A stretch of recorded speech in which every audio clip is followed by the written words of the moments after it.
அனைவருக்கும் வணக்கம் நண்பர்களே. இன்னைக்கு நம்முடைய வீடியோவில் ஒரு அற்புதமான பதிவை தான் பார்க்க போகிறோம். ஏன்னா சிவனை வழிபடக்கூடியவங்க நிறைய பேர் இருப்பீங்க. சிவனின் அருள் இருந்தால் தான் சிவனை வழிபடக்கூடிய எண்ணம் தோன்றுன்னு கூட சொல்லலாம். அப்படிப்பட்ட சிவனுக்கு விசேஷமான அன்னாபிஷேகம் பார்த்தீங்கன்னா இந்த ஆண்டு எப்போது நடைபெற போகுது, இந்த அன்னாபிஷேகம் அமைவதற்கு காரணம் என்ன, இதனால் உங்களுக்கு கிடைக்கக்கூடிய புண்ணியம் என்னன்னு தெரிஞ்சுக்கோங்க. மேலும் பார்த்தீங்கன்னா சிவ பக்தர்கள் செய்ய வேண்டிய வழிபாட்டு முறைகள் என்னென்னு இந்த பதிவில் பார்த்து தெரிஞ்சுக்கலாம். மேலும் நீங்கள் புதியவராக இருந்தீங்கன்னா மறக்காமல் நம்ம சேனலை சப்ஸ்கிரைப் பண்ணிகிட்டே கூடவே இருக்க பெல் பட்டனை கிளிக் பண்ணிக்கோங்க. நீங்கள் தனிப்பட்ட முறையிலும் உங்கள் ஜாதகத்தை பார்ப்பதாக இருந்தீங்கன்னா ஜாதகத்தில் தெளிவான பதிவையும் பரிகாரத்தையும் பெற்றுக்கொள்ள நீங்கள் வீடியோவில் டிஸ்கிரிப்ஷனில் கொடுத்துருக்க நம்பருக்கு மறக்காமல் கால் பண்ணி தெரிஞ்சுக்கோங்க. வாங்க நண்பர்களே, வீடியோக்குள்ளே போகலாம். சிவபெருமானாலே அபிஷேக பிரியன்னு சொல்லுவான். ஒரு வருடத்தில் பார்த்தீங்கன்னா சிவபெருமானுக்கு நடத்தக்கூடிய மிக உயர்வான அபிஷேகம்னா இது அன்னாபிஷேகம் மட்டும்தாங்க. இந்த ஐப்பசி மாதத்தில் வரக்கூடிய பௌர்ணமியில் நடைபெறக்கூடிய அபிஷேகம் தான் அன்னாபிஷேகம்னு சொல்லுவோம். இதே ஒரு முறை தரிசனம் செய்தீங்கன்னா கோடி முறை சிவ தரிசனம் செய்த புண்ணியத்தை உங்களுக்கு தேடித்தருங்க. அதனால் இந்த ஐப்பசி அன்னாபிஷேகத்தின் சிறப்பு என்ன, இந்த நாளில் என்ன செய்தால் உங்களுக்கு புண்ணிய பலன்கள் கிடைக்குன்னு தெரிந்து கொள்வது ரொம்பவே முக்கியமான ஒன்றுங்க. இந்த ஐப்பசி மாதத்தில் நடக்கக்கூடிய ஆன்மீக விழாக்களில் இந்த ஒன்று சிவாலயங்களில் நடைபெறக்கூடிய அன்னாபிஷேகம் காண்பது கோடி புண்ணிய பலனை உங்களுக்கு ஏற்படுத்தி தரப்போகுது. அதன்படி பார்த்தீங்கன்னா ஒவ்வொரு மாத பௌர்ணமியிலும் சிவ வழிபாட்டிற்கு சிறப்பான நாளாக அமைந்திருக்கு. ஒவ்வொரு தமிழ் மாதத்துலேயும் பௌர்ணமி நாளில் சிவாலயங்களில் பார்த்தீங்கன்னா சிவனுக்கு சிறப்பு அபிஷேகம் செய்வாங்க. இந்த ஐப்பசி மாத பௌர்ணமி அபிஷேகம் சிவபெருமானுக்குமான அபிஷேகம் அதை நன்கு ஆற வைத்த பிறகு தாங்க அந்த அன்னத்தை கொண்டு சிவபெருமானுடைய லிங்க திருமேனி முழுவதையும் போர்த்திடுறாங்க. பிறகு பார்த்தீங்கன்னா காய்கறி பழங்கள் கொண்டு சிவபெருமானுக்கு அபிஷேகம் செய்து வழிபடுவாங்களா. இதுதான் அன்னாபிஷேகம்னு சொல்லுவாங்க. இந்த ஐப்பசி மாத பௌர்ணமி நாளில் இந்த மகா அன்னாபிஷேகம் செய்தீங்கன்னா உங்களுக்கு மிகப்பெரிய புண்ணிய பலன் ஏற்படுங்க. அன்னாபிஷேகனால சிவபெருமானுக்கு சாத்தக்கூடிய ஒவ்வொரு அன்னத்திலும் ஒரு சிவலிங்கம் இருப்பதாகவும் ஐதீகமாக சொல்லப்பட்டிருக்கு. இதனால் அன்னாபிஷேக தரிசனம் செய்தீங்கன்னா கோடி சிவலிங்கங்களை தரிசித்த பலனை ஒரே நேரத்தில் உங்களுக்கு கிடைத்திடுங்க. இது உங்கள் தலைமுறைக்கே தரித்திரம் ஏற்படாது காக்குன்னே சொல்லலாம்.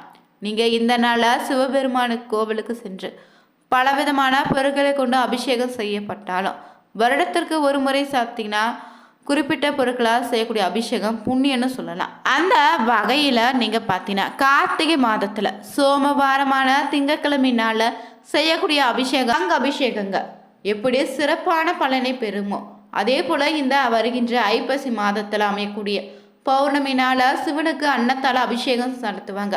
இது சிறப்பான பலனை ஏற்படுத்தி தரப்போகுது. இந்த நாளில் தாங்க சிவன் உலக உயிர்கள் அனைத்திற்குமே படியெழுந்த தினமாகவும் சொல்லப்பட்டிருக்கு.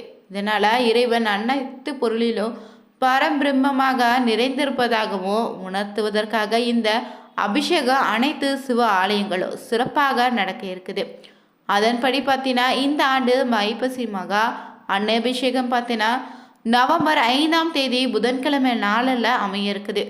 நவம்பர் 4ஆம் தேதியே பார்த்தீங்கன்னா இரவு 9:43 துவங்கி நவம்பர் 5ஆம் தேதி இரவு 7:27 வரை பௌர்ணமி திதி அமையிருக்கு. இதனால் காலை 10:14 வரை அஸ்வினி நட்சத்திரமும் பிறகு பார்த்தீங்கன்னா பரணி நட்சத்திரமும் அமையிருக்குது. பெரும்பாலான அனாபிஷேகம் அனைத்து சிவன் கோவில்களும் மாலை நேரத்தில் தான் நடத்துகிறாங்க. ஆனால் சில கோவில்களில் பார்த்தீங்கன்னா அந்த கோவிலுடைய பஞ்சவிங்க விதிகளின்படி காலையில் நடத்துவது கூட இருக்குது. இந்த ஆண்டு பரணி நட்சத்திரம் வரக்கூடிய நாளில் தான் அன்னாபிஷேகம் நடக்க இருக்குதுங்க. பொதுவாக நீங்கள் இந்த அன்னாபிஷேகத்தில் கலந்து கொண்டீங்கன்னா உங்களுக்கு இருக்கக்கூடிய பலவிதமான பிரச்சனைக்கு தீர்வாக அமையும். அஸ்வினி பரணி நட்சத்திரங்கள் இணையக்கூடிய நாளில் இந்த அன்னாபிஷேகம் நடத்துவாங்க. இந்த பரணி நட்சத்திரக்குரிய அதிபதி தான் சுக்கிரன். சுக்கிரனின் ஆதிக்க நிறைந்த நாளில் நீங்கள் சிவபெருமானை அன்னாபிஷேகத்தால் தரிசித்தீங்கன்னா அனைத்து விதமான கஷ்டங்களும் நீங்கள் உங்கள் வாழ்க்கையில் பார்த்தீங்கன்னா சுகபோகமான வாழ்க்கை இனி அமைந்திடுங்க. முக்தி கூட கிடைக்கணும்னு சொல்லுவாங்க. இந்த நாளில் அன்னாபிஷேகத்திற்கு பொருட்கள் வாங்கி கொடுத்தாலும் அன்னாபிஷேகத்தை தரிசித்தாலும் மிகப்பெரிய புண்ணிய பலன் உங்களுக்கு வந்து சேர்ந்துடுங்க. இந்த அன்னாபிஷேகம் கொண்டாட இருக்கின்ற நேரத்தில் இந்த அன்னாபிஷேகம் உருவான வரலாறு என்னன்னு தெரிந்து கொள்வது ரொம்ப முக்கியம். ஒரு சமயம் பார்த்தீங்கன்னா பிரம்மதேவருமோ சிவபெருமானோ பார்த்தீங்கன்னா 5 தலைகளை கொண்டவங்களாக தான் இருந்திருக்காரு. ஆனால் தனது மனதில் தான் சிவபெருமானுக்கே நிகரானவர்னு கர்வம் கொண்டிருக்காரு பிரம்மதேவர். இதை அறிந்த சிவபெருமான் தாங்க பிரம்மனின் ஒரு தலையை தனது கைகளால் கொய்திருக்கார். பிரம்மனின் துண்டிக்க தலை சிவபெருமானை கையை பற்றி கொண்டதோடு ஈசனுக்கு பிரம்மஹத்தி தோஷமும் ஏற்பட்டிருக்கு. கையை பற்றி கொண்ட கபாலம் பார்த்தீங்கன்னா பிச்சை பாத்திரமாக மாறிடுச்சு. உடனே அந்த கபால பிச்சை பாத்திரத்தில் அன்னமிட்டு நிறையும் போது தான் சிவபெருமானுடைய கையை விட்டு அந்த கபால பிரியன்னு அவருக்கான சாபமும் ஏற்பட்டிருக்கு. இதனால் தாங்க சிவபெருமானுடைய காசிக்கு சென்று பிச்சை பாத்திரம் ஏந்திருக்காராம். அப்போது அவருக்கு அன்னபூரணி அன்னமிட்டு அருள் புரிந்திருக்காங்க. அன்னபூரணி அன்பால கபாலம் பார்த்தீங்கன்னா அன்னத்தால் நிரம்பியிருக்கு. இதனால தாங்க பிரம்மனின் கபாலமும் கீழே விழுந்ததோடு சிவபெருமானுடைய பிடித்திருந்த பிரம்மஹஸ்தி தோஷமும் நீங்கியதாக சொல்லுவாங்க.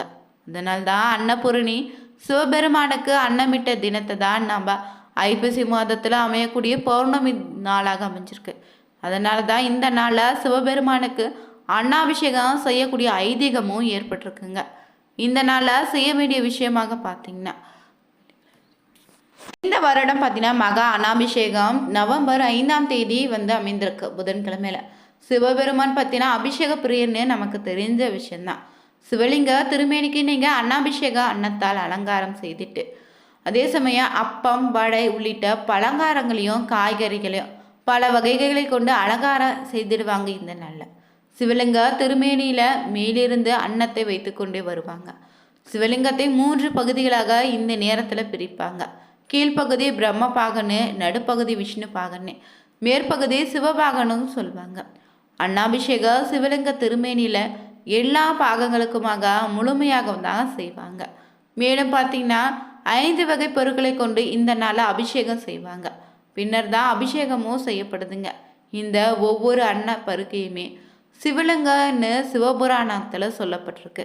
இந்த அன்ன பருக்கையை ஒன்றை மட்டும் நீங்கள் உட்கொண்டீங்கன்னா உங்களுக்கு இருக்கக்கூடிய தீராத நோயும் தீர்ந்திடும், உடல் ஆரோக்கியம் ஏற்படும், குழந்தை பேர் உண்டாகணும்னு சொல்லுவாங்க.